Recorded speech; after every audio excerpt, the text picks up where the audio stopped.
Hello tout le monde. Alors aujourd'hui on se retrouve dans une nouvelle vidéo où je vais vous expliquer un peu ce qu'il faut faire lorsque vous êtes avec votre petit chiot pour la première fois. Ça y est, c'est aujourd'hui, vous allez chercher votre petit chiot. C'est le grand jour, en théorie vous êtes super excités, mais je sais qu'il y en a certains d'entre vous qui pourront être un peu angoissés par cette journée. Je l'ai été un petit peu, maintenant je sais ce qu'il faut faire le premier jour avec son chiot. Donc je vous dis tout ça, histoire que vous ne soyez pas angoissés et que tout se passe au mieux et que vous puissiez créer dès le premier jour une bonne relation avec votre petit chiot. Et donc je suis pas très centrée par rapport à la caméra, c'est juste pour pouvoir vous mettre plein de petites photos ici de Liska, la première journée quand on l'a eue.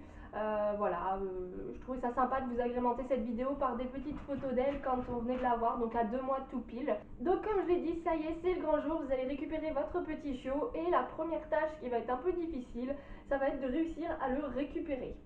Alors j'explique ce que j'entends par là. Tout simplement, généralement, l'éleveur ou la personne chez qui se trouve le chiot va le prendre dans ses bras pour vous l'amener jusqu'à la voiture, étant donné que le chiot à cet âge-là est généralement habitué au collier, mais certainement pas à la laisse. Donc ça sert à rien de lui en mettre une, il vous suivra pas. Donc ça ne marche pas. Donc on peut seulement le porter de bras en bras pour le mettre là où on veut. Donc l'éleveur va prendre le chiot dans ses bras et va vouloir vous le donner. Sauf que lorsque le chiot va atterrir dans vos bras à vous, il n'aura qu'une envie, c'est d'en sortir parce qu'il ne vous connaît pas. Ça fait 2 mois qu'il vit avec une personne, l'éleveur en l'occurrence, donc il s'est habitué à cette personne-là. Le chiot en plus sent très bien qu'il va y avoir un gros changement dans sa vie. Nous on dégage des hormones, l'éleveur dégage des hormones, tout le monde. Il y a une ambiance particulière qui fait que le chiot sait qu'il va bouger d'endroit, sait qu'il va avoir une nouvelle vie, un nouveau départ, mais il n'a pas spécialement envie, il ne sait pas ce qui va l'attendre. Donc il a peur tout simplement, il n'a pas spécialement envie d'aller dans vos bras. Donc surtout ne vous inquiétez pas, c'est quelque chose qui durera, je sais pas, même le lendemain, à partir du lendemain, une fois qu'il a compris que vous étiez gentil, il vous aimera, il n'y a pas de problème, mais c'est vraiment le premier contact avec vous qui sera pas forcément terrible. Donc vous inquiétez pas si c'est le cas. Moi je sais que Liska, quand on l'a mise dans les bras, elle avait qu'une envie, c'était de sauter par terre. Je me disais oulala, mon dieu, et en fait à l'heure actuelle elle est hyper attachée à moi. Donc voilà, d'ailleurs je vous ferai une vidéo sur l'hyperattachement, c'est quelque chose qui est assez dangereux, même si à première vue ça paraît mignon. Mais bref, je vous en parlerai plus tard, c'est pas du tout le sujet de la vidéo d'aujourd'hui. Donc voilà, deuxième chose assez horrible, ça va être le retour en voiture. Donc nous, Liska, les bergers blancs suisses ont la capacité de faire le loup, mais alors vraiment, hein. J'ai une petite vidéo parce qu'on l'a filmé parce qu'en fait, ça nous faisait peur et ça nous faisait rigoler en même temps, je pense. Enfin, ça devait plutôt être un rire nerveux un peu en se demandant dans quoi est-ce qu'on s'était embarqué. Mais on a décidé de filmer ça, on s'est dit que en le revoyant quelques années plus tard ou quelques mois plus tard, ça nous ferait bien rire. Je vais pouvoir vous mettre ça juste là, vous allez voir, ça nous cassait bien les oreilles. Donc je vais me taire pendant 2 minutes. Hein.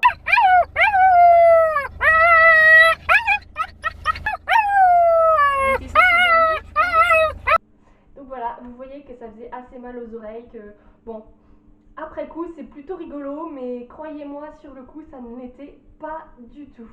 Donc ensuite, une fois qu'il y a eu la période des cris qui est passée, vous allez voir que votre petit chiot va s'endormir à vos pieds. Ah oui, il y a plusieurs catégories d'éleveurs. Il y a ceux qui vont vous dire plutôt de le mettre à vos pieds, histoire qu'il ait une compagnie, qu'il se sente pas seul. Il y en a d'autres qui vont vous dire ah bah non, mettez-le dans une boîte en carton, etc. Chacun sa technique. Personnellement, j'ai beaucoup apprécié de l'avoir à mes pieds. Ça nous faisait directement un premier contact, ça lui donnait une première odeur. Donc mon odeur à sentir dès le début, comme ça c'était une odeur qu'elle avait l'habitude de sentir, enfin qu'elle aura senti pendant tout le trajet. Et quand on se retrouvera à la maison, qu'elle ressentira cette odeur, rien que sur les canapés, sur les fauteuils, etc., ben, elle se sentira moins perdue. Enfin après ça c'est que mon avis personnel. On enlève le chiot de sa mère, de ses frères et sœurs, des autres chiens qui sont là aux alentours. Donc ça peut être sa tante, son oncle, etc. De la famille qui l'a élevé à la base et tout ça. Donc il se retrouve vraiment tout seul et je trouve ça trop triste mon éleveuse aussi d'ailleurs trouve ça trop triste de le laisser tout seul dans le coffre, dans une caisse, dans une boîte, dans ce que vous voulez. On trouvait ça mieux de le laisser à l'avant. Donc elle m'a dit que c'était comme ça qu'elle conseillait aux gens de faire. J'ai tout de suite adopté sa technique parce que j'étais entièrement d'accord avec elle. Même si je suis sûre qu'il y a plein de personnes qui diront mais non, la psychologie canine c'est pas comme ça, etc. Chacun sa technique et puis voilà.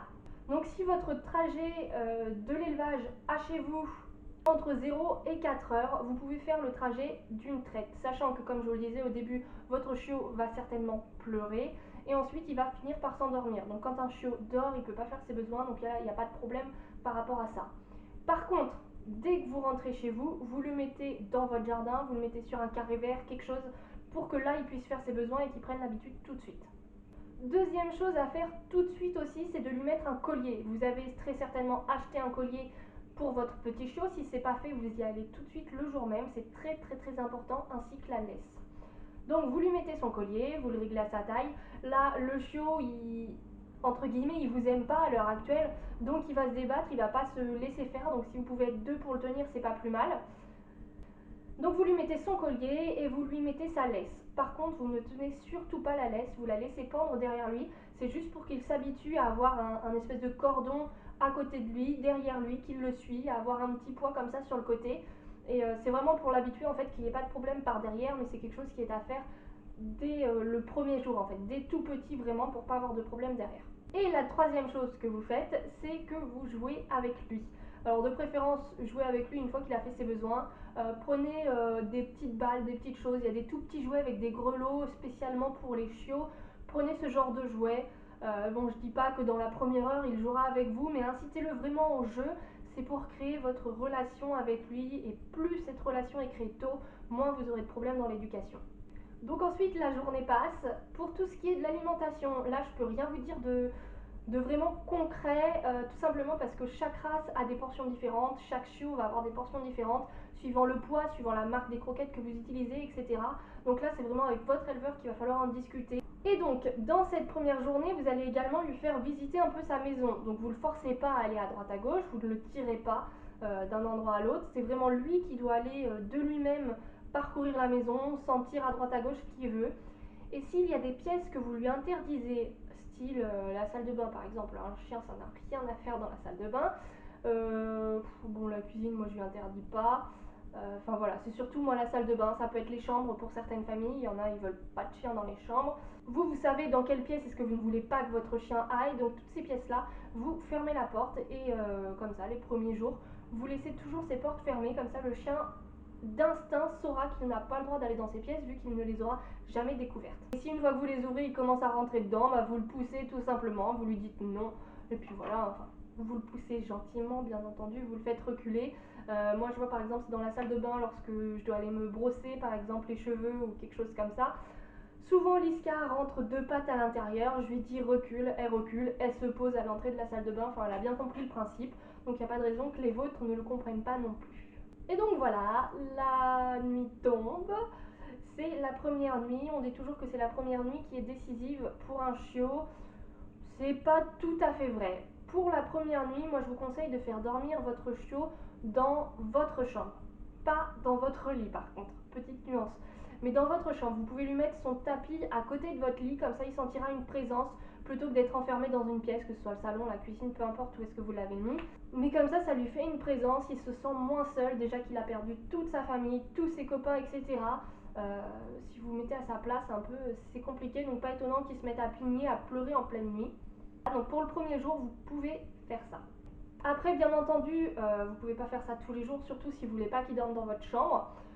Bon, moi je vais vous avouer que Liska dort dans ma chambre, mais c'est indépendant de ma volonté.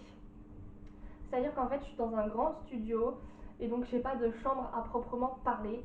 Euh, donc voilà, donc j'allais pas, enfin ma chambre c'est ce qui me sert aussi de salon, hein, donc j'allais pas lui interdire l'accès au salon juste parce qu'il y a ma chambre à côté. Donc Liska dort avec nous, mais pas sur le lit, ça j'y tiens. Ne faites jamais dormir votre chien sur votre lit. C'est comme vous, est-ce que vous allez dormir sur le tapis de votre chien? Non. Donc voilà, chacun son espace. Il faut vraiment que les lits ce soit l'espace respectif des maîtres ou du chien et qu'il n'y ait pas un mélange, etc. Donc voilà, même pour le caractère du chien, c'est important qu'il ne dort pas avec le maître, etc. Donc ça, je vous le déconseille très fortement. Bien sûr, je ne peux pas vous en empêcher, mais je vous le déconseille très fortement. Et donc voilà, donc si vous voulez après que votre chien dorme dans une pièce particulière, vous, au bout de la deuxième nuit, vous commencez à le mettre. Bien entendu, s'il pigne, vous n'allez pas le chercher, c'est là que vous allez perdre sinon. Si vous perdez une fois, vous perdez pour toujours. Donc vous n'allez pas le chercher. Et même si vous dormez pas beaucoup, mettez des boules qui est ou quelque chose parce que entendre un petit chiot pleurer, ça fait mal au cœur, on a envie d'aller le voir. Alors pour ce qui va être l'apprentissage de son prénom, c'est quelque chose qui se fait très rapidement, généralement au bout d'une semaine, c'est acquis. Alors ne lui répétez pas à longueur de journée son prénom, ça sert à rien de l'appeler 35 fois pour qu'il vienne, etc. Faites-le de temps en temps, faites des exercices, quand vous l'appelez, si vous faites des appels de langue ou si vous tapez dans vos mains pour que votre petit chiot vienne vers vous, et ben vous tapez dans vos mains et vous dites Liska, allez, venez, ou Coco, ou ce que vous voulez, suivant le prénom de votre chien. Et voilà, ça se fera petit à petit, en une semaine généralement c'est fait, c'est le premier mot qu'on lui apprend. Aussi pendant les 15 premiers jours, ne l'embêtez pas en lui apprenant des tours, comme même les tours de base, assis, couché, debout, tout ça. Ne lui apprenez pas les 15 premiers jours. C'est un gros changement pour le chiot, laissez-le tranquille, laissez-le découvrir son nouvel habitat, laissez-le créer une relation avec vous. Vous verrez que c'est 1000 fois plus important d'avoir une bonne relation avec son chien, d'avoir une complicité avec lui, plutôt que d'avoir un chien qui s'est fait rassis au bout de 2 mois et une semaine. Voilà, assis, c'est un tour hyper facile. Enfin, tous les tours, si on a la bonne technique, sont vraiment faciles à apprendre et on n'a pas besoin d'avoir un jeune chien pour lui apprendre. Vous avez qu'à aller voir sur internet, il y a plein de vidéos de vieux chiens qui ont 10-12 ans à qui on apprend plein de nouveaux tours et ça marche très très bien. Le seul truc, c'est la technique qu'on va employer. C'est pas du tout l'âge du chien qui rentre en compte. Et donc, si vous avez un élevage qui se trouve pas très loin de chez vous, après chacun a sa notion de pas très loin, essayez d'aller rendre visite à votre chiot. Bon, nous on n'a pas pu le faire avec Liska, donc je l'ai vue vraiment trop petite, elle devait avoir 3 semaines je crois, donc on pouvait pas toucher les chiots, ou 2 semaines peut-être même, je sais plus. Enfin elle était vraiment toute petite, donc on pouvait pas les toucher, on pouvait faire aucun contact. Et nous en plus on était dans un élevage où on ne choisissait pas le chiot qui nous était destiné. Donc à cet âge-là, on ne pouvait pas savoir qui était acquis. C'est qu'à partir d'un mois et 3 semaines, je crois, ou un mois et demi, qu'on a su qui était notre petite Liska. Donc voilà, donc il aurait fallu qu'on y retourne dans les 15 jours. C'était quand même loin de chez nous. On n'avait pas la possibilité d'aller jusqu'à l'élevage pour voir Liska un peu avant. Donc bon, c'est pas grave. Si vous avez un élevage qui est loin, c'est pas grave, ne vous inquiétez pas. La preuve, c'est que la Liska s'épanouit pleinement au sein de notre petit foyer. Le seul truc, c'est que si vous avez la chance que l'élevage que vous avez choisi soit pas très loin de chez vous, allez-y régulièrement, comme ça vous pouvez déjà nouer un contact avec votre chiot. Et tout ce que j'ai dit en début de vidéo, c'est-à-dire le trajet en voiture, bon la première nuit ça restera vrai quand même, mais tout ce qui est le trajet en voiture, l'installation de la relation, le jeu, etc., ça aura déjà commencé et ça vous facilitera les choses. Et donc là, ce que je vais vous dire n'a un peu rien à voir avec le premier jour, comment ça se passe, etc. Mais je tenais à vous le préciser quand même, tout simplement, 2 jours, je crois, 2-3 jours après qu'on ait eu Liska, je savais plus du tout où est-ce que j'en étais. Je savais pas si j'avais bien fait de prendre un chien maintenant. Bon, ça faisait des années que j'en voulais un, donc j'étais vraiment contente de l'avoir. Mais les premiers jours, c'est quand même compliqué quand la nuit, le chien il fait que de pleurer, etc. Parce que oui, à la base, on a une cuisine qui n'a pas de porte, mais qui a un encadrement de porte. Donc voilà, la personne a décidé de faire ça comme ça. Et donc ce que je voulais faire à la base, c'était que Liska dorme dans la cuisine et qu'on mette une petite barrière pour bébé pour faire la séparation. Sauf que le truc, c'est que je suis donc en appartement et que toutes les nuits, on a essayé 2, 3, 4 nuits, elle se mettait à chouiner, elle grattait, c'était pas possible. Nous, on pouvait pas dormir, mais nos voisins non plus. On a des voisins qui sont venus se plaindre. Donc on s'est dit, bon bah, tant pis, on lui apprendra plus tard. Donc voilà, donc elle a accès à toute la maison et elle peut dormir chez nous. Mais c'est vrai que les premiers jours, votre chien n'a aucun contact avec vous parce il ne vous connaît pas, il ne vous aime pas pour le moment. Il fait que chouiner toutes les 3 minutes vu qu'il a plus ses copains, etc. Donc, je me suis vraiment posé des questions, je me suis vraiment demandé si on avait bien fait. Je regrettais, enfin, limite j'étais à regretter mon choix d'avoir pris un chien maintenant. Donc, je vous rassure, c'est plus du tout le cas. Mais tout ça pour vous dire que si vous avez un petit coup de moins bien, un petit coup de vous savez plus trop ce que vous avez fait, etc., ça va passer, ne vous en faites pas. C'est juste que c'est encore une fois un gros changement et pour le chiot et pour vous, peut-être même plus pour vous vu que c'est un nouveau compagnon qui vient dans votre vie. Donc surtout vous en faites pas, ça va bien se passer, tout va bien se passer. L'arrivée d'un chiot c'est un moment de joie et c'est tout ce qu'il faut que ce à quoi vous devez penser.